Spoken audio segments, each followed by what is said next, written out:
And all my dear friends, I am Dhaval Mehta, roll number C023, Division B, Batch B1, Computer Engineering BTech Integrated course. So today I am going to explain you all about how to generate electricity by the help of wind energy. So this is my model that converts the wind energy coming from above into electrical energy that you all can see on the multimeter screen. This model is a replica of the real windmill that you all can see on high land places. This is the same thing but is on a small scale basis.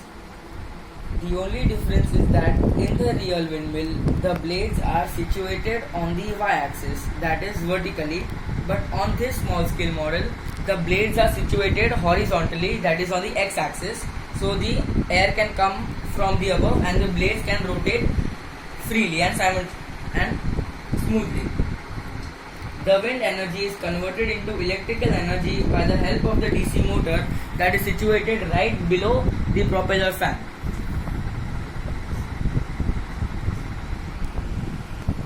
Yes, so this model is separated into four different parts. The propeller fan blade, the DC motor which also acts like a generator in this model, the wires connected and the multimeter. So before going to the mechanism that how this model works, we'll move to the mechanism of a real life generator. Generator is a device that generates electrical voltage. It converts mechanical energy obtained by an electric external source into electrical energy. There are two types of generators: electromagnetic stator, that is with windings, and the permanent magnet stator, that is without windings. In a generator, there are magnets situated at opposite sides of different polarities. This produces a magnetic field. The generator's axle is connected to the rotor. On the axle, there are multiple windings of the coil, as also called as the rotor windings. As the blades as the blades rotate, the rotor will also rotate, hence spinning the axle. As the axle spins, it will cut the magnetic field. So as the axle of the generator spins, the magnetic field induced by the two magnets will be cut and flux will be produced. So as the flux gets produced, by the help of that flux the electricity or the voltage can be generated.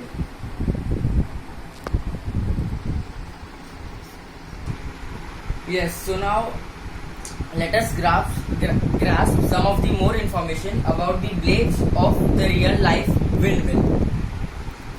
The blades of a windmill are made up of corrosion-free high-density carbon material and are almost weatherproof. They also have a high tensile strength. Each blade is having a length of approximately 30 to 45 feet depending on the altitude and the wind force where it is going to be installed. There are three blades mounted on the standard windmill that are separated at an equidistant angle of 120 degrees from each other. They are tilted at an angle so that as the wind blows through it, they can rotate smoothly and freely with minimum friction.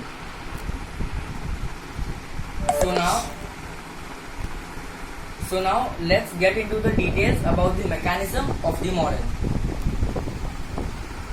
As far as the mechanism is concerned, so as the wind goes through the propeller fan starts to rotate. So as the wind from up comes through the propeller fan, it starts to rotate, and just below the propeller fan there is a DC motor situated. The propeller fan is connected to the DC motor. So as the propeller fan spins, the DC motor also spins simultaneously. In this model, instead of using the electricity and rotating, the DC motor will rotate and then generate electricity. So the motor acts like a generator. As if you spin the motor wheel in opposite direction, that is the clockwise direction, it will generate electricity instead of using it. So now as the fan will rotate from the help of the air coming from above, the DC motor will also rotate in the clockwise direction. And both of the connections of the DC motor are soldered by the help of the soldering machine to these wired connections. This is the negative wire and this is the positive wire.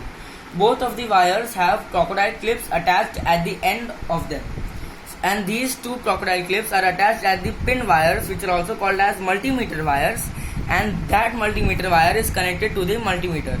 And you all can see that as the propeller fan moves, the voltage is generated on the multimeter. So if I stop the propeller fan from moving, the voltage generated is 0, and if I take my hand back and the propeller fan moves, the voltage that is generated will be again, see right now it is 0, and if it moves, the voltage will be generated, that is again somewhat around 19 to 25 to 62 to 70 volts, millivolts.